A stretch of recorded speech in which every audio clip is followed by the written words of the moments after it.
সাবেক সেনাপ্রধান ইকবাল করিম ভূঁইয়া তিনি আদালতে সাক্ষী দিছে এবং তিনি বলছে যে ডিজিএফআই এর অফিসেই ছিল রর অফিস।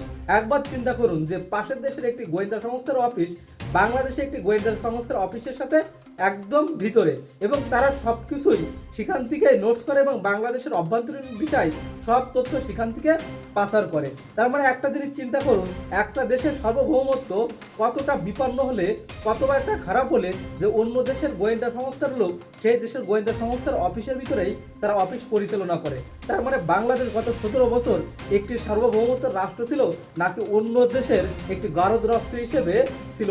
এবং আগামী নির্বাচনে সার্বভৌমত্বের লড়াইয়ে এবং সঠিক এবং স্বাধীন একটি রাষ্ট্র ব্যবস্থা গড়ে তোলার জন্য আপনারা সবাই ভোট কেন্দ্রে হ্যাঁতে ভোট দিবেন এবং সবাই ন্যায় এবং ইনসাফ এবং সচ্চরিত্রবান দেশপ্রেমিককে ভোট দিয়ে জয়যুক্ত করুন। কারণ আগামীর বাংলাদেশের জন্য ন্যায় এবং ইনসাফের একটি রাষ্ট্র গড়ে উঠতে পারে, আগামীর বাংলাদেশের জন্য অন্য কোনো রাষ্ট্রের গারদ রাষ্ট্র হিসেবে প্রতিষ্ঠিত না হতে পারে।